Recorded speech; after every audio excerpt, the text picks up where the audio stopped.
श्री शिवाय नमस्तुभ्यम 1000 महामृत्युंजय मंत्र के बराबर होता है। शास्त्र कहता है किसी को हार्ट अटैक आ गया, डॉक्टर बहुत दूर है, 1 लोटा पानी लो, उस पानी को पकड़कर श्री शिवाय नमस्तुभ्यम बोलकर कंकर को उठाकर, कंकर जानते हो, किसी भी रोड का किसी भी पानी के लोटे में डाल दो और श्री शिवाय नमस्तुभ्यम का जाप कर कर 21 बार उतार कर पानी को बाहर फेंक दो।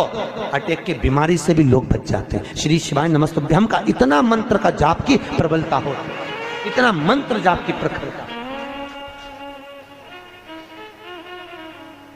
बच्चे बीमार पड़ गए, बुखार आ गया, बुखार उतर ही नहीं रहा, बिल्कुल बहुत समय से लगे, कुछ मत करो, लोटे में पानी लो, थोड़ा सा दूध डाल लो और उसमें एक कंकर डाल लो। कंकर डाला, श्री शिवाय नमस्तुभ्यम बोल के 7 बार उतारो, पीपल के पेड़ में डाल दो, बच्चा स्वस्थ, आराम लग जाए। श्री शिवाय नमः।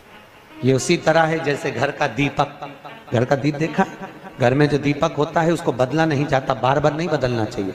घर का दिया जितना पुराना होता है उतना फलदायी होता है। जितना पुराना दीपक घर में रहेगा, या तो 2-3 दिए घर में कर लो, एक पीतल का, स्टील का, जिसका आपको लगाना हो आपकी मर्जी, चांदी का, आदि का आदि, पर उन दियों को बार बार नहीं बदलना। वो 3 दिए सालों साल चलना चाहिए, कम से कम 25-50 साल। उस दिए की इतनी महत्वता होती है कि घर में अगर कोई बड़ी बीमारी किसी को हो गई तो उसी दिए को धोकर उसका पानी पिलाना चालू कर दो, उस व्यक्ति को आराम लगना चालू हो जाता है। उस दीप का इतना महत्व होता है।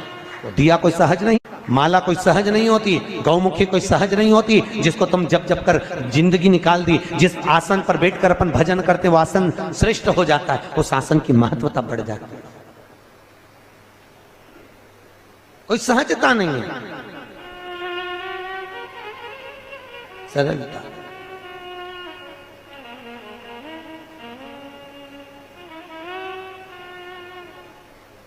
हमारे यहाँ तो अग्रवाल जी, हमारे यहाँ शिव महापुराण की कथा जो उस एरिया में होती है, आंध्रा साइड में होती है या गुजरात, राजस्थान, एमपी साइड में होती है, तो जहाँ पर व्यास वक्ता बैठता है वहाँ पर जजमान रोज आसन बिछाता है, रोज उठाता है।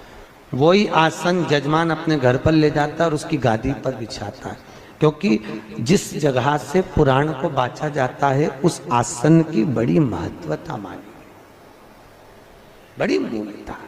कई लोग आप लोगों में से आते होंगे तो संग में आसन लाते होंगे।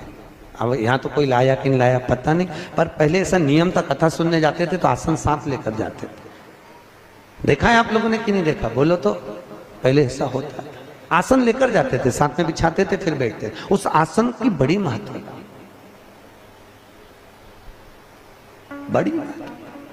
आसन भी अलग अलग होता है, आप लोगों को मालूम होगा। देवी जी की पूजन करो तो लाल आसन, शिव जी की पूजन में काला आसन, भगवान शंकर की पूजन में, ठाकुर जी की पूजन करो तो उषा का आसन, पितरों की पूजन करो तो डाक का आसन, गणेश जी की पूजन करो तो आसन की जरूरत नहीं पड़ती, जमीन पर बैठ कर करो।